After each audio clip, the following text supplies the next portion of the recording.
Great. Great. Okay, hi everyone, and welcome to our author event with Blythe Roberson. My name is Debbie Keener, and I am the head of adult programming and community outreach here at the Oceanside Library. Before I begin, I would like to do just some general housekeeping for everyone that's joining us online. Please turn your cameras off and your mics off so that we can spotlight our author this evening. If you have any questions for our author, please type them in the chat box, which is on the bottom. Raise your hand. Or raise your hand. We are live streaming today. This program is also being recorded, so I just want to let everyone know that. I'd like to introduce my co-host, Nadine Busili, Head of Adult Services and Information. We encourage everyone to check out our online book discussion on the same page with Deb and Nay. We have a podcast, Books and Banter with Deb and Nay. We sit next to each other all day. So I'm not touching you. I'm not touching you. So we basically do everything together. And that's why we're Deb and Nay. But join us for our programs. In January, we'll be doing some in-person book discussions also. And but join us for our monthly online book discussions as well. It's a lot of fun. It's a lot of fun. So, and now, Nadine, please introduce our author. So welcome, Blythe. Blythe Roberson is a comedian, a humor writer, and author of the books America the Beautiful and How to Date Men When You Hate Men. She's written for The New Yorker, Esquire, The Washington Post, and for NPR quiz show, Wait, Wait, Don't Tell Me. Blythe was raised between Illinois and Wisconsin and currently lives in Brooklyn. So welcome, Blythe. It's so nice to have you with us. Thank you so much for having me. Very excited. Your book came in, and at a time, there we go, America the Beautiful.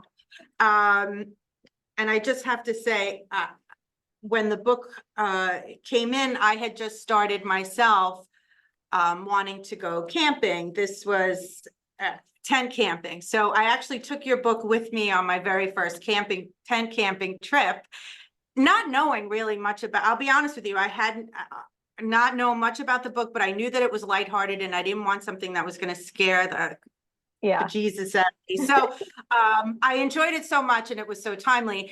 And the book just started getting a lot of buzz here in the library, and a lot of the women were talking about it, which is why we chose it for a discussion, because everyone seemed to have it in their hands, reading it and laughing and really enjoying the lightheartedness of your trip. So I'm really glad that you were here. It was, it's really timely. So thank you.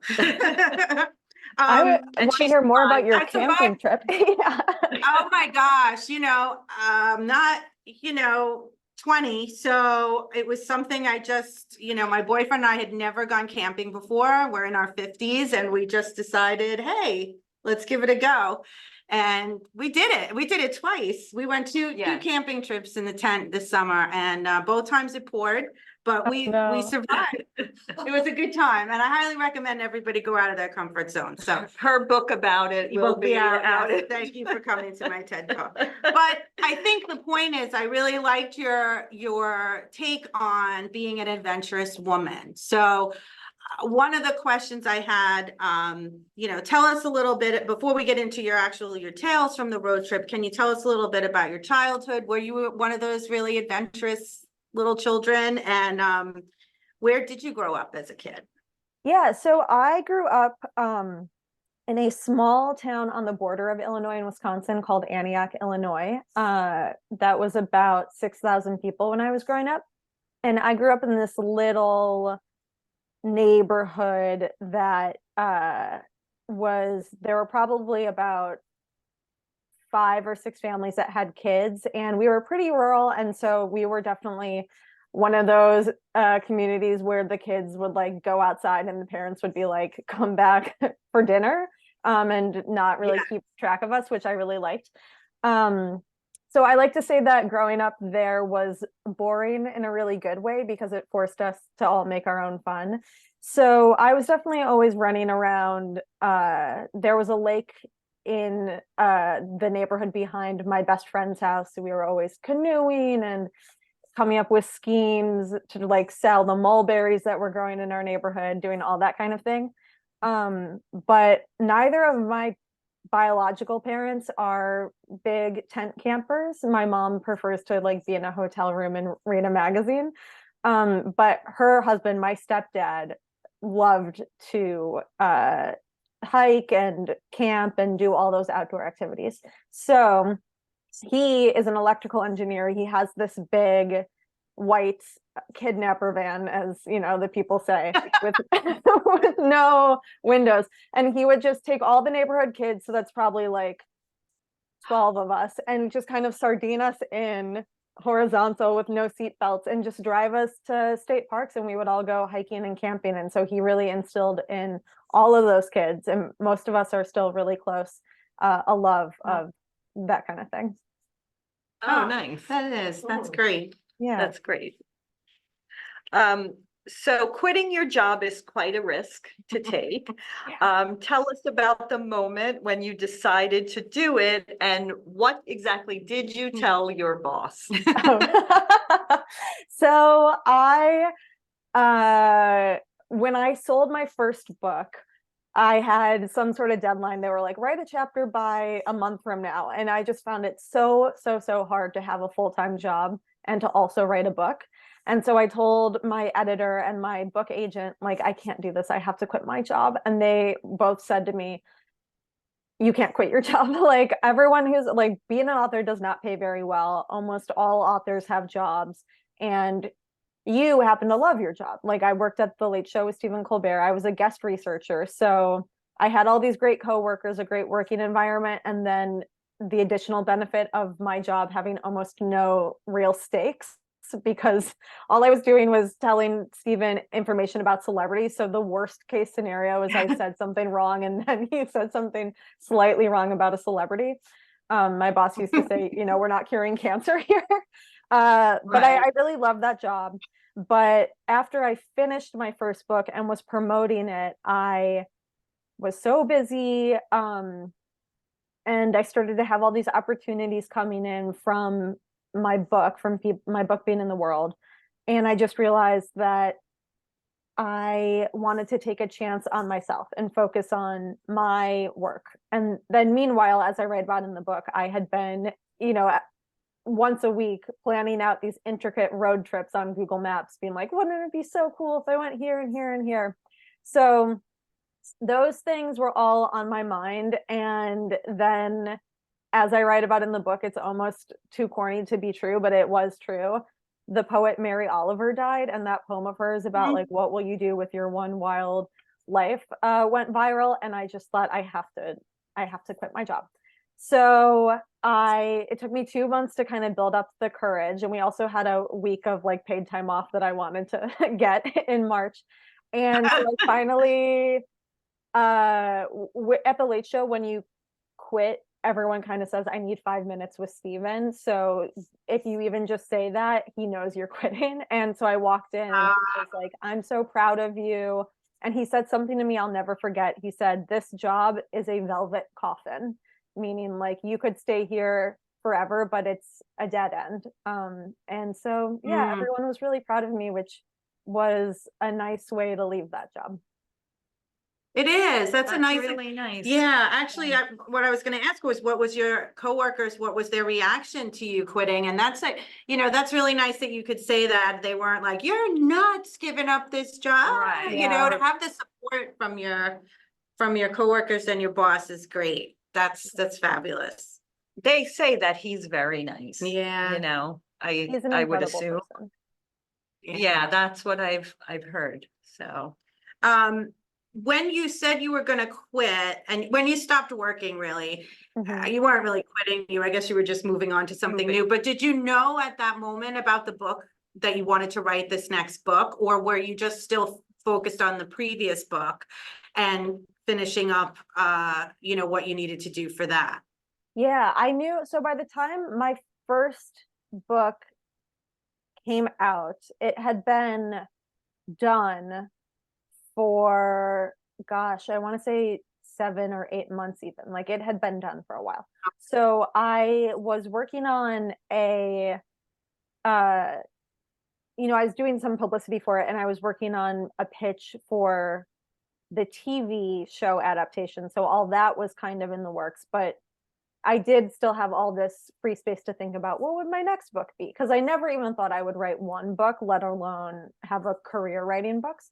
And I knew I loved Bill Bryson books so much and thought that he had really gotten away with this incredible scam where he got to go on vacation and tell jokes about it. So I had been thinking for a long time about how I could write a book in that genre and have something to add to it. So I knew I wanted to write this book, and I had in mind that I would write out a book proposal and then sell the book and know that I was going to make money from it and then go on a road trip. But almost immediately after I quit Colbert, someone recommended me for a job teaching creative nonfiction at a college in Connecticut. So I said yes to that because I was just like, I shouldn't say no to money. And that started at the end of August of 2019. So I thought, okay, well, I don't think I have time to sell this, to write a proposal and sell it and then do the trip. So instead I was like, I'm just gonna do the trip right away. And then, worst case scenario is I went on vacation and I had a really nice time. But hopefully then I can sell a book after. So that is where my head was at. All right. So you went on to did you do the teaching, or did that not happen for you? Yeah, I did. good. It was great. Yeah, I really, because I had mentioned before we started recording this Zoom, I had tutored when I first moved to New York City. I did SAT tutoring. And so I had missed working with students. So it was really nice to work with the kids. But then when COVID came around, they were like, we'd love to have you back. We'll probably be back in person by fall 2020. And of course, like that never happened. So yeah. Oh. Well, so when you now know you have this job that's coming down the road and this trip that you want to take, tell us a little bit about how you chose the destinations that you chose in the book. Were they places you had been before? And the trip preparations. I mean, obviously you said you had some experience doing like travel in a van. This was a little different than being kid and you were alone. So what preparations did you make, and how long did you prepare for? Like, or did you just rip the Band-Aid off and go? Yeah. So I knew that I wanted to spend a lot of time outdoors because, living in New York City, not having a car, that was the part of who I feel like I am, the thing that is important to me that I didn't have a lot of access to. It was really hard for me to hike unless I took a whole week off and went somewhere. So I was like, I want to go to beautiful places in nature. And, my dad took me and my brother to national parks growing up. So I have always been a big fan of the parks. And I was like, I think going to a bunch of national parks would be a really good way to see some beautiful places. And I wanted to see mostly new places. So what I decided to do was take a map of like all the national parks, how to get there in the quickest way, like what parks to go to in what order, and only go to national parks where I didn't already have a junior ranger badge. So I don't know if this is a good time for show and tell. Yeah, please show us. So my dad got me this banner. It's like so crazy, but these are junior ranger badges. And then I've got some more that don't fit. Yeah. So look at you. I know. That is awesome. So we have those in, I think I actually have this here. In Wisconsin, we have these things called Wisconsin Explorer badges. So when I was a kid, we would get the same thing. And so it's just, you do these little booklets that do all these activities that teach you about wherever you are. And it's for children, but adults are allowed to do it. And then you get a badge. And I am addicted to external validation, so I really love these. And so I went to all the parks, or I planned to go to all the parks that I didn't already have a badge from. But I also didn't know how long it would take me. So I was like, okay, I'm going to figure out as I go when to end, because I didn't think that I would be able to do the entire country and make it back in time to teach. So yeah, and then as for preparations, I am addicted to planning. I'm the person in my friend group who's always like, okay, we're going to be gone for 5 days, so let me make a 10-page Google document of like every single thing we're going to eat and think while we're gone. And I knew that this trip would be too long and unruly, so instead I didn't plan really almost anything, which was Wow. kind of nerve-wracking, but also really free, and I feel like Yeah. it let me really experience the trip as it was going. And yeah, I was traveling alone, as you say, which didn't faze me at all. I had done a couple maybe week-long road trips by myself before and never felt unsafe, but it really wigged out everyone I talked to. And as I write in the book, literally, it's not an exaggeration, every single person I talked to told me that they thought I would be unsafe and would probably be murdered. So that didn't actually affect my planning in any way, but it was heavy on my mind. Yeah. It didn't sit heavy on your mind? I didn't. Oh no, it did. did. I was It thinking did. about it all the time, but I wasn't doing anything about it. Right. Yeah. Okay. Because I have to say, I mean, that's one of the biggest things about that we all spoke about last week was how women are discouraged to take journeys by themselves. And as you're saying, people, you're going to be murdered. It's unsafe. So we wanted to unpack that with you a bit. Was there a moment on your trip, though, that you thought, oh, this is what they might be talking about? Like, this is okay. Yeah. Mhm. So when the trip was all over, I did sit and think, okay, when did I feel most like I was going to die? And there were really only maybe 1.5 moments. The one full moment that I thought it was over for me was changing lanes in Denver. Like, just everyone drives crazy in Denver, and I truly thought someone was going to hit me at one point.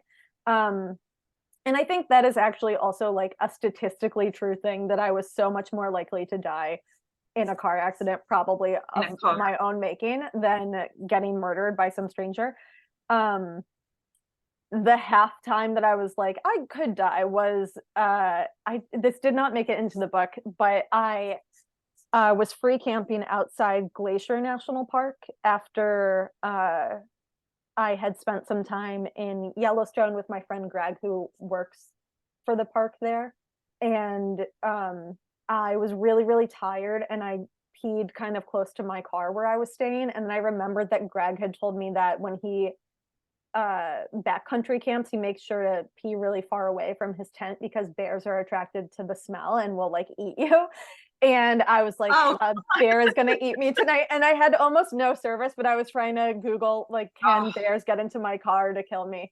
But yeah, the only time that I ever, there were 2 instances where I kind of was weirded out by a guy. One is almost immediately, the first park I went to, Isle Royal, a man came up to me halfway through my ferry ride home and was kind of weird to me and wanted to sit right next to me, even though there were a bunch of other spaces he could go.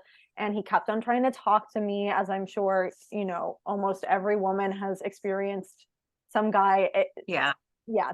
And then when I was not engaging with him, he just kind of encroached into my personal space more and more, until eventually I was like, can you please move? Which was mortifying to me. I saw a woman on the subway yesterday tell a man, like, stop manspreading to me. And it was just so crazy to me that a woman would just like stand up for herself. Yeah, that was the only time where I was like, oh yeah, I can see what people were talking about. But even then, I just felt like I know how to take care of myself. You know how to do it. I mean, honestly, if it's only 1.5 times. Yes. I mean, that happens just walking down the street here, I but you know. know what I mean? Yeah. So 1.5 times on a journey like yours is really not bad. No, I was thinking about the wildlife too, because bears I watch all of these bear reels now that I'm camping, about how bears get into people's homes and they get in, I'm a native New Yorker, so You know, I've done some things upstate, but I don't live in an area where there's bears roaming around, but they do get in your car.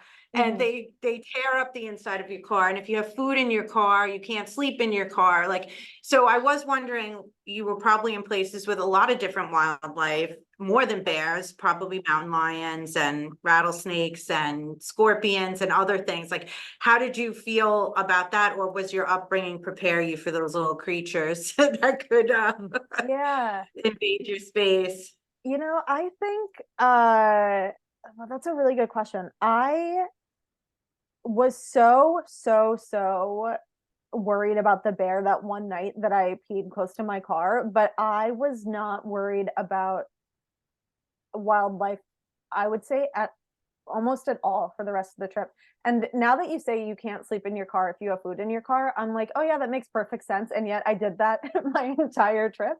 And it never even crossed my mind that that would be a problem. Um, yeah, I mean, I think there was one incident that I think is in the book when I was just sitting in my car, like reading a book or journaling in Theodore Roosevelt National Park, which is in the Badlands of North Dakota. And I looked up and a bison was standing like literally almost touching the Prius, just like eating grass. And I respect bison. I would never try to get up close to any animal. I know to like, give them a wide berth, but this bison had just come up to me and there was really nothing I could do about it. And I was a little scared then. I was like, oh, this bison could really cause me some problems. But I think just I have the uh luck to have been around these big animals and been around national park um messaging about being very cautious of these animals since I was so little that it kind of has been instilled in me to like not mess with the animals. Yeah, a lot of people do. I know if you look on Instagram, there's a lot of tourists who don't have the respect that you said you do for where they are and I'm sure you saw them. I think you mentioned it in the book. There are just certain people who just have no clue, that you can't get up Yeah. close to a bison. And yeah, so I'm sure you saw a lot of that too. Yeah. Yeah. And it's like, you can't fault the people. Like it's so cool to see these animals, but it is just like, Of oh yeah, course.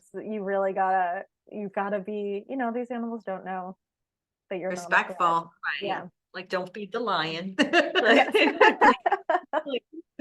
Did you have a favorite stop along the trip?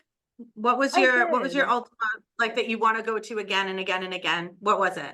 Tell us. Yeah. So I mean, this is kind of a cheat, I guess, because it's not a national park, but the most special stop I think for me on the trip was Cisco, Utah, which is this ghost town that my friend Mm. Eileen bought and kind of built Yes, up. yeah. Yeah, so Eileen is from Milwaukee and was they're really artistic and they dropped out of art school because it was so expensive, but they were just working as a floriculturist for the Chicago Parks Department. And they saw this ghost town on a trip and they came from a working class family where, you don't just throw things away, you reuse and you find Mhm.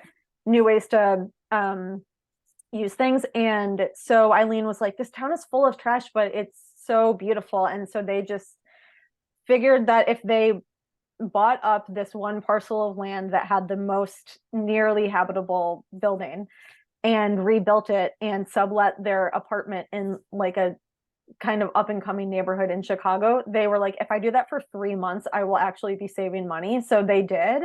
And by the time I met them a couple years later, they had built this really cool town and they had built this really cool community of people, not only people they knew from Chicago and Milwaukee, but people, locals in Utah, meaning people who live like an hour away, but that's the closest town, who just thought what they were doing was really cool and wanted to help. So I spent about, I want to say 5 days there, and it was a nice respite from just driving all the time.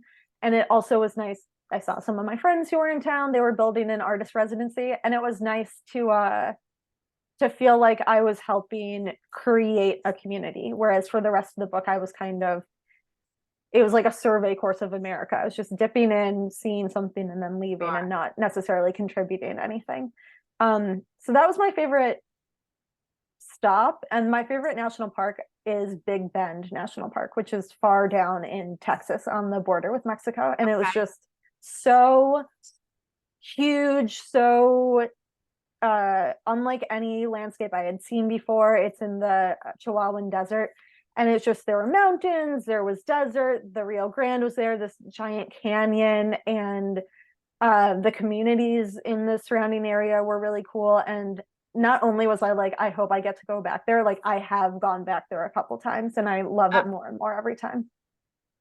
How did you know what to do when you got there? Like, I feel like it would be so overwhelming to visit one of these national parks. There's probably so many things to see. You really didn't have a lot of time because you had mapped out this trip. So did you have plans, like, I'm gonna go, when I go to this national park, I'm gonna see these 3 things? Or, I mean, I know you were going for your junior ranger badge too. You're, Yeah. but you know, how did you know what you wanted to see without just wanting to either see everything or not feel so overwhelmed by, you know, trying to get it all in? Yeah. So as I went, I did feel more and more overwhelmed because these places are so stunning, obviously. And I was like, at every single one, I wish I had more time to spend there. But I did have the advantage, I guess, of in most of these places, I knew at least one person in my real life who had gone there. So they gave me recommendations. But I Okay. also, from my first book, had gotten not very many, but like a few thousand followers on Instagram who, whenever I was like, okay, I'm gonna go these places next, does anyone have any recommendations? They, people I've never met would just DM me and tell me the coolest things to do. And that has been, I definitely know that Instagram is bad for people's mental health in a lot of ways, but I have found that to be this really magical thing about it, is talking to strangers who are interested in the same things that I'm interested in. I know that sounds so corny, but it was really cool just being like, I'm in Medora, North Dakota. What should I do? And some girl would be like, I lived there for 5 years. Like, here's the best stuff. But then there were parks and where I just showed up and asked for a junior ranger badge and asked the park ranger, what's your favorite thing? And I know a couple park rangers were like, it kind of annoys me when people say, plan my trip for me, but they all, if I annoyed anyone, they didn't show it. Everyone was very helpful, and I got a lot of really cool tips. One ranger told me about her secret tide pool spot that she like wrote out for me how to get there, and it was really magical. I was all alone on the ocean. Oh, wow. Yeah. Nice. I love when people give, like, when you get that rare advice that just A like, recommendation. yeah, oh, that's the best. That's what I told you when on my trip. I went on a cruise recently, and one of the people there said, oh, if you really want to go to this great beach that's not, and it turned out to be the best part of the trip. All these great things you do, but when some stranger just tells you their place, right? Yeah. So that's great. That's great. And you were I know you had kind of a photo album on Instagram and Right. things like that, which is a really nice way to connect with the book and your fun. And I don't think it sounds corny at all, No. what you just said. Okay, good. about- yeah, I know, I wish Instagram more that way. people used it that way, exactly. yeah. So I wanted to go here. Yeah, I was. Oh, Oh, okay. I was gonna say about taking notes, because that with your Instagram, you documented a lot. But how did this all come into, you had to have taken notes or done something because you knew you were writing this book. How did you do that and Yeah. still enjoy yourself? Yeah. Because I Yeah. would feel so. It was hard. I kept on as I I was take it. Yeah. yeah, I definitely was like, I wish I'd gone to journalism school because I know there must be an easier strategy.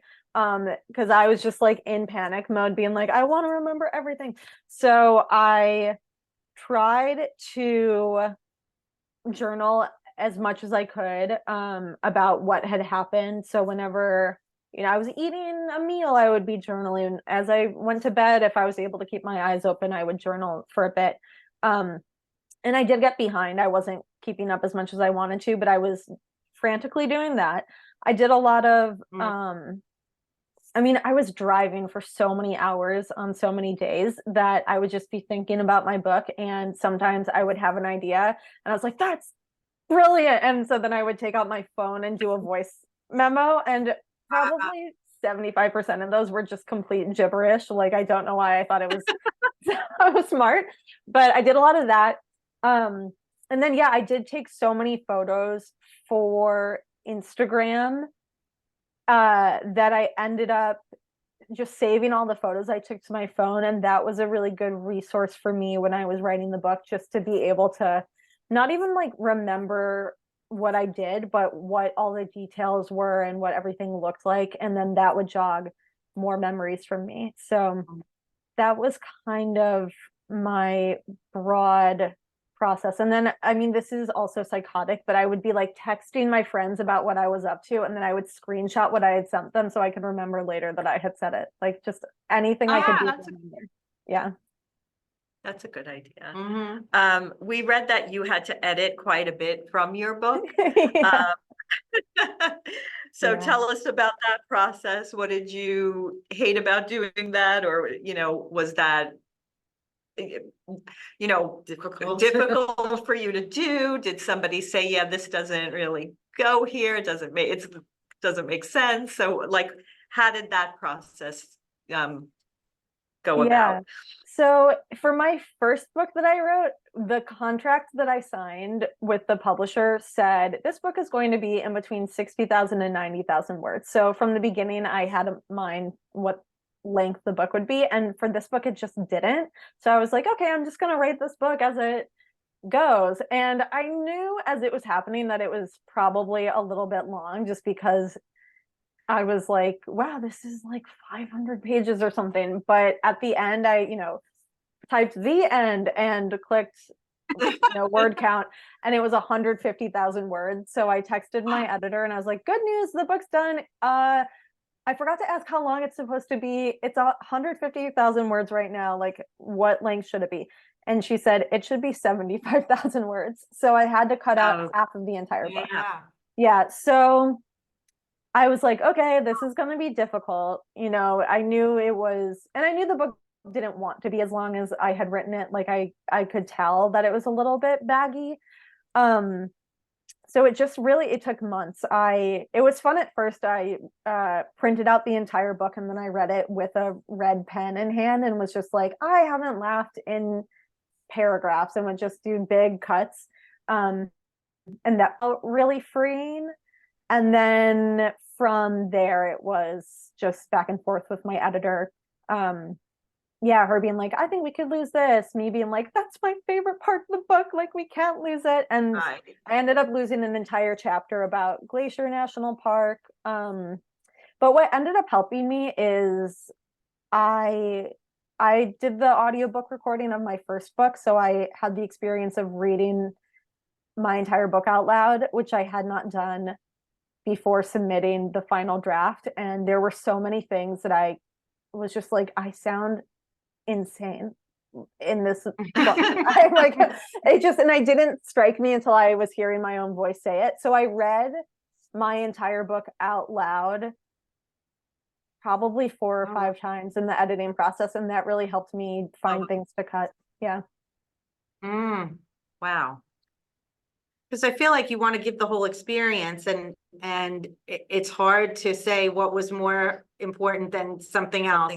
But the funny was, I mean, from the first few lines, it was a laugh, and I loved the lightheartedness of it. You were serious at times too, but I love the fact that it was a story and a memoir, so to speak, that just made us laugh, because we need that a little bit in this world right now. Everybody's so serious. So yeah.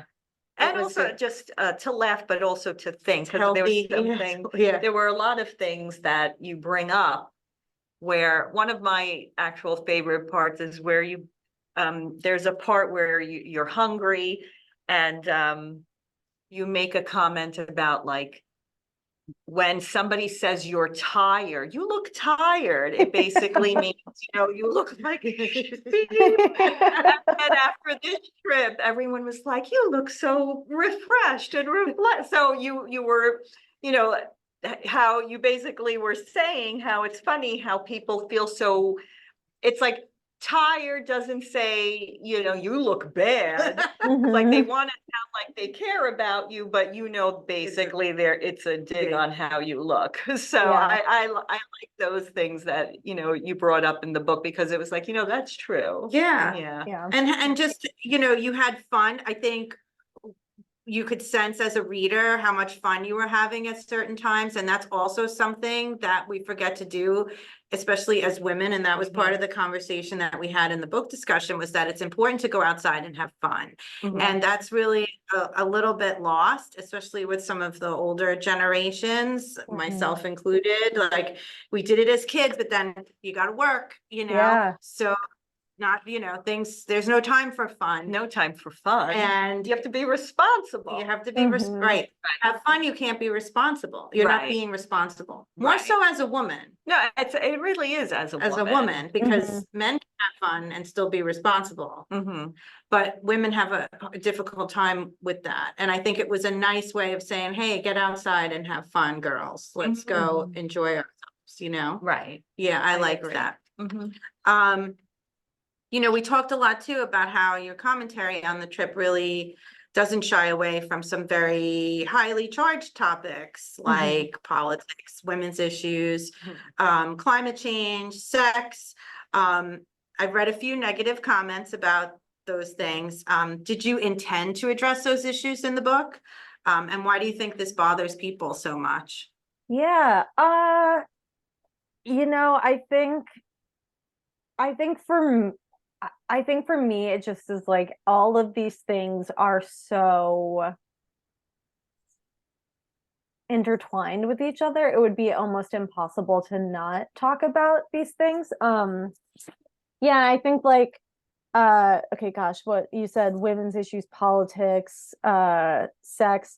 Change, What was that? Oh, climate change. climate change, Yeah.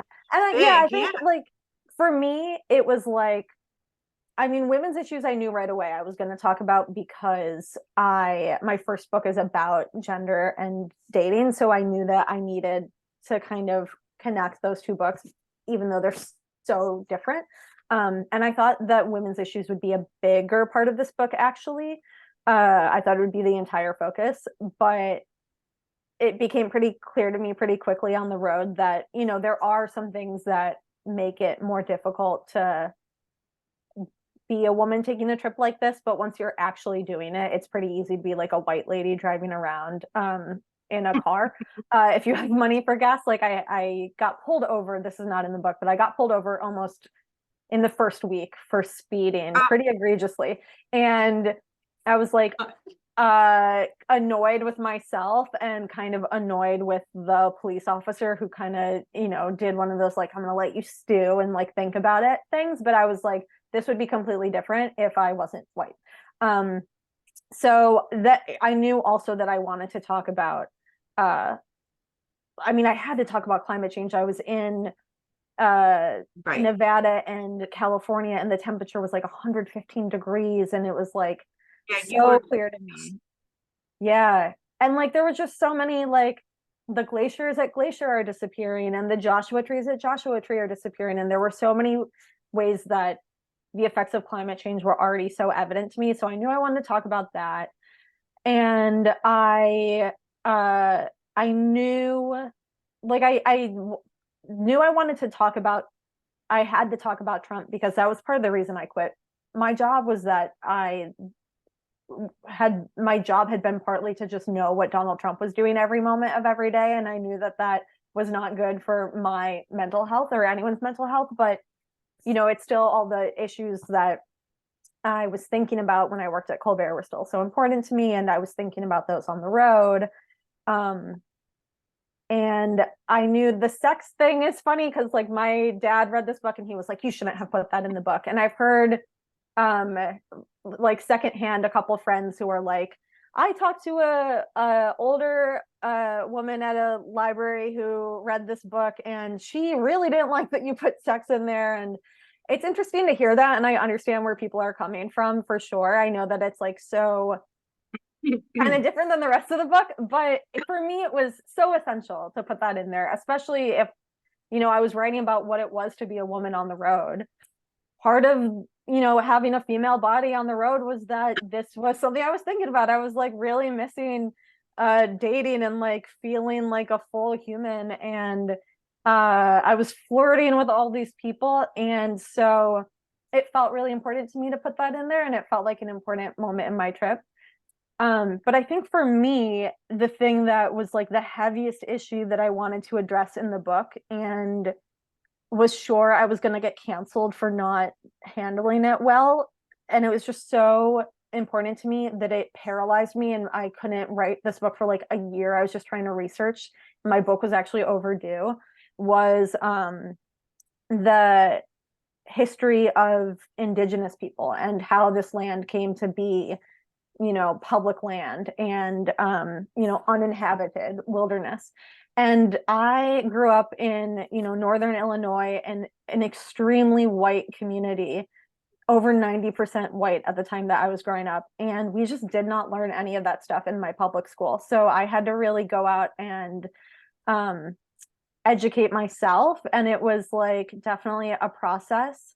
But I just knew, I was like, I'm not going to write a book about national parks and not put that in there. So yeah, it was just kind of like, I think it's all kind of who I am as a person. I'm always thinking about all those things. And so it just wouldn't have felt genuine to do a book that didn't have those things in it. But it was very authentic. And I think you also were able to look at things from every perspective. You gave your opinion, and I think you stood behind your belief on things. And what I liked about it is you were never afraid to laugh at yourself. And you also were very much able to, be somewhat firm on what you believed in, but also understand why other people might not see it that way, even though you didn't agree with it. And I don't think you were trying to necessarily convince anyone to change their opinion of anything. You were just having a good time in the car and observing your life your way. And I think that's what I really took from that. The sex thing we talked about, it comes up in some reviews. I don't know if you read reviews on yourself, on your books, not yourself, but on your book. I do not really read them because I'm so terrified. It's funny. Deb and I have said often, when people write a memoir or a biography, it's really difficult to review, Right. because it's their life. Right. What could you say, But that wasn't true. That didn't happen to you. Well, it really did. It kind of did. Or I don't like that you included that, but that's how you felt. It was authentic part of your trip. Right. Whatever. Right. Go write your own book. Right. Well, and I felt like, had a man not put that in a book, people would have asked him if this was a different conversation with you, and you were a man and you did not write once in the how many months you were traveling about sex, right? It would have been weird, right? It would have been a weird thing for you not to say. Right. So I did not feel it was over the top. Yeah, I don't feel it was over the top. I actually Has anyone read Colleen Hoover lately? I know. I love to read here, so there was the one. I don't remember his name, but he afterwards. He says something to like, I know you're documenting this, but don't tell anybody that it was with me. I'm like, oh yeah, that's why I hate men. Yeah. That was great. So I like that part of the book because it's so true. It's like, oh, we just had this great time, but of course you can still make me feel bad about myself afterwards. Yeah. I think that's just a very true. Yes, it's experience for women, even if you weren't traveling around the country, just women in general. These are all things that we do think about, Absolutely. So what do you want readers to take away from your book? Oh gosh. I mean, I think for me, I've been thinking about this question a lot since the book came out, and I think I am less and less interested in explicitly like didactic writing and art. So I don't know that I'm like, these are like the action points. This is like go away, and like this is the moral of the story, because I feel less and less like I am, a moral arbiter. So I think what I really want for the reader of this book is just for them to laugh and have enjoyed the book. And I think for me, what I'll say I came away from this book with was that I didn't expect was an appreciation of community, which was, not what I thought this book was going to be when I set out as an individual person to like go have my own little individual adventure. But like as I said, the Instagram thing, I felt so held by all these strangers who were just rooting for me and saying they were living vicariously through my trip and making my trip so much better through their help. And the people I stayed with, some of whom were family. I stayed with my aunt and uncle who I hadn't seen for like 4 years. I hadn't seen them the entire time I worked for Colbert, which was crazy. But, they opened their arms to me and let me stay with them. And I stayed with some really good friends I hadn't seen for a while. And I also stayed with the woman I stayed with in Texas, I had met once. Like I barely knew her, and she let me stay at her house, and she gave me all these incredible new friends. And, I met people on the trail who made me dinner. So community in that way, just like people being there for each other and caring about each other, but then also just like, the climate change thing. I saw all these really big, scary, big issues that you can't solve as just one person. And it was like the only way to protect these things that I care about, that, the park rangers care about, all these people I met on the trail care about these natural places. The only way to protect them is to all kind of work together. So I think yeah, for me, that's what I came away with, is a renewed interest in my community and working with people and caring about people. Do you think the fact that COVID happened, as you wrote this before COVID, right? Yeah. I think, people have the outdoors took on a whole new perspective for a lot of people during that time. So the fact that this book came out, I feel like was really super timely because people were ready to go out and explore and see. All right. I don't know if that hadn't happened. And I mean, goodness, I wish it didn't, but if it hadn't happened, I don't know, people's perspectives are a little different after that. And especially on being adventurous and being outside and kind of stepping away, from a screen life. And like, so I think it was really super timely. Yeah, that issue or that aspect of it was definitely like, oh, so many more people are going outside now, but it also really so I went on this trip in 2019, and then I sold the book in November 2020 and worked on it, through those years of COVID. And it really also underlined for me how, this is me about to really step into like a polarized issue, but for me, COVID just showed how much American society is centered on the individual and individual freedom, and just seeing how many people were like, I don't want to do X, Y, or Z thing that could protect my neighbors because I don't feel like doing it. And to me, that just seemed like, oh my God, how could anyone ever say that? But then, I was writing this book about this very individual freedom centered genre of like mostly male road narrative. So it really made me think about community versus the individual a lot as well. Yeah. Any chance, I know you said your last book was being made into a movie. Any chance they'll do something with America the Beautiful? I hope so. Yeah. So this book came out in mid-April of this year, and 2 weeks later, the writer's strike started. So we kind of were like, oh, like we have all these big ideas that we want to do, but we want to wait to take the book out until the strike is over because we didn't, want to scab it all. So we are circling back together and hopefully starting that process at the beginning of the new year. So fingers crossed. That's great. Yeah. Very nice. So should we move on to? We can do the lightning round. I think that would be good. Let's do the lightning round, and then because we could then like that would be great. Okay, so This is the part of our program where it's the lightning round. We put 1 minute on the clock and we ask some quick questions. You're supposed to answer with what the first thing that comes to your mind. Okay. They're fun and yeah, I'll I'll time you ask. Okay, ready, Okay. set, go. Which character from a novel would you like to have dinner, drinks, or coffee with? Elizabeth Bennet from Pride and Prejudice. Yes. Oh. What do you like to do to relax? Oh gosh, just read. Mm. What shows have you been binging? I am a vegan, but I have been binging this show called Meat Eater, which is a hunting show. Yeah.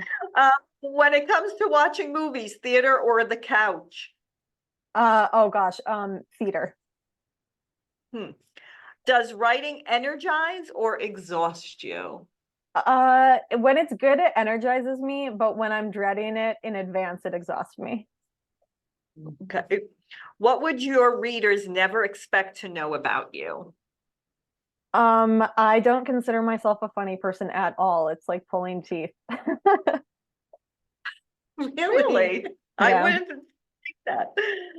Well, that was the end of that. And it was 50 seconds. I think you're the The only only one. person that did it under a minute, and we've been doing this for how many Yeah, years? we've done like 40 authors, so. Yeah, Amazing. you win. You said that you like to read. So what was the last great book you read? Or what are you reading now? Or what that are you you reading? could Yeah. recommend Okay. things? Right now I'm reading this book of poetry by W.S. Merwin called Travels. Okay. It is like my brain is like impenetrable to these poems. They're just like not, I don't understand any of them, but a friend was like, you have to read this. Gosh, what is the last book? I'm looking at my own Instagram because I post photos of all the books I'm reading. I'm trying to think of the last really good one. Oh, I know. I read this book, Getting Lost by Annie Ernaux, who was the Nobel literature laureate, I think not this year, but the year before. She's a French memoirist. And she had written this book in the early 2000s, I want to say. No, maybe in the mid 90s, called Simple Passion, that was about an affair she had. And years later, she was like, you know what would be more true than that book I wrote would be if I just published my diaries about that affair. So it's just her diary, and it's very very raw and just incredible. So yeah, Getting Lost by Annie Ernaux. That sounds good. Yeah. Okay. What book did you read as a child that you were like, but then now you actually can look back and appreciate? Oh, that's such a good question. I don't know that I've given any books a second chance because I have, I think you can see behind me this like pile of books.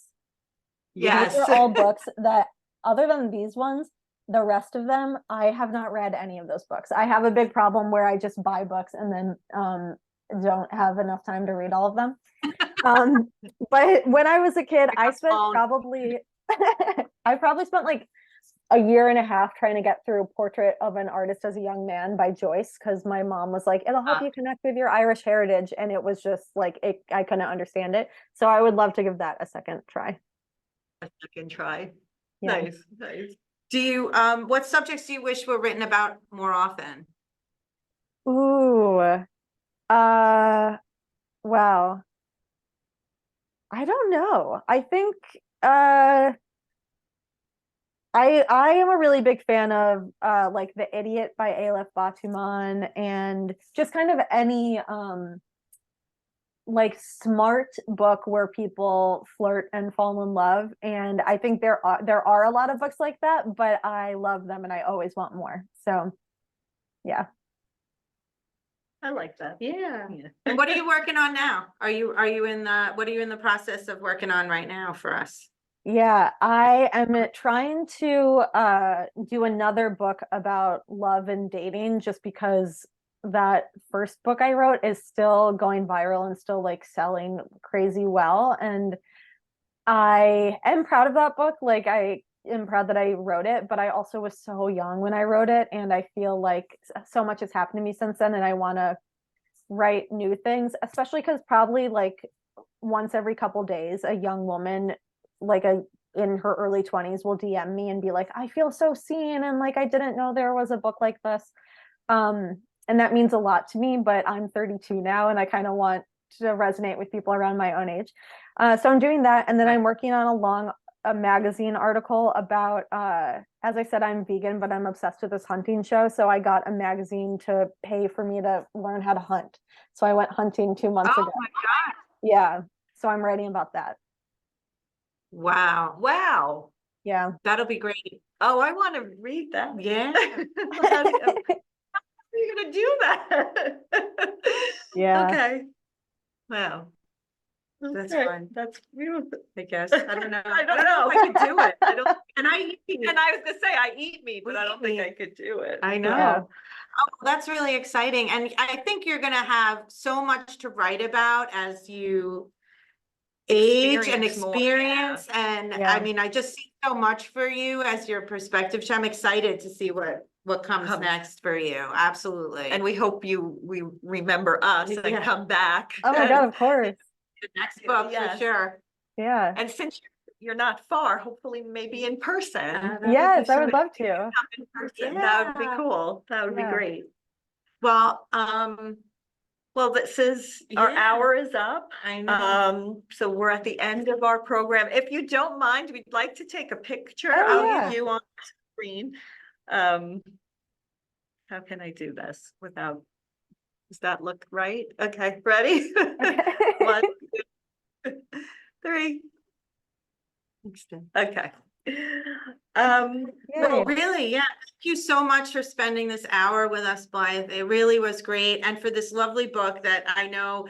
Oh, and we did have, as I had told you, one of our readers who may or may not be here. I Uh-huh. can't say. She didn't want me to point her out, who followed you around on Google Earth on your trip. And this was one of the things we talked about. So it really was so inspiring to a lot of us and a lot of the women who read it to just kind of get out there. And even if they couldn't get out there, they still use the technology to see it. So Yay. it was great.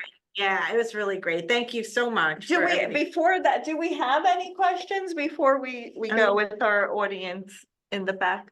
Are we, any questions? Actually, I do have a question. You do have a question. I do have one. You said you're a vegan? Yes. Yeah, okay. I'm just curious because I'm also vegan. And I found that many places that I went to, Mhm. even places like New Orleans, didn't cater to people like who are vegans. Mhm. And I'm just curious, how did you find being a vegan, traveling to all these different parks and these different locations?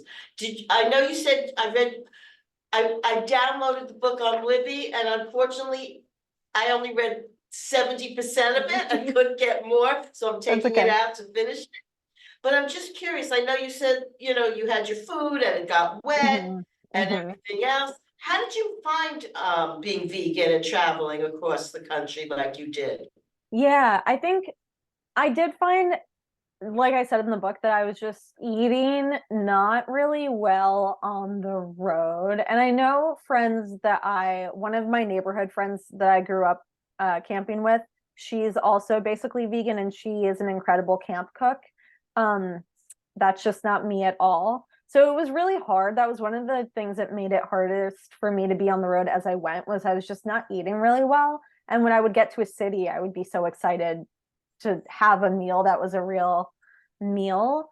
But I think something that kind of helped me during the trip, which is not something that it's great to admit, is I am what my friends sometimes call a trash vegan, meaning that I eat the vegan version of trash instead of eating like good, well-rounded meals of vegetables and stuff. So that did help me because I was just not used to, it wasn't like I was eating so clean. I hate that term clean for food, but it wasn't like my diet was so insanely different in New York City versus the road. But yeah, it was tough at times for sure. Good question. Thank you. Yeah, I didn't even think of that. It must be Yeah, hard to actually travel it and- didn't. Well, again, thank you so much for joining us. We appreciate it so much. And we look forward to your future work. And again, we hope that you'll come back and visit us here at the library. And that's it. Wait, we have a chat. Oh, Wait, you hold do, you on. have a chat. Oh, Oh, Judy, That Hi, was Judy. Judy, who, she followed you you on on- Google Maps. that's why she Yeah. said I'm here. I love that. Hi, Judy. Also, Yeah. I'm gonna put in the chat in case anyone cares to see. This is just I guess Judy's gone, so there's no one to click on this, but this is a Junior Ranger book, so this is like what they look like. But this was so fun. This was such a blast. Thank you guys so much for having me and for reading the book and having such a nuanced discussion about it. It means a lot. Yeah, it was great. Thank you, Yeah, Blythe. great. Appreciate it. Yes. Thank you. Thank you. All right. Have a bye. great night. And we're looking at the Ranger book. It's awesome. Yay. Okay, Yeah, we're great. looking. Thank Okay, you for great. giving us that. Yeah. Thank you. Take care. Yeah, Have a take good care. night. Thank you. All right. Bye. Bye.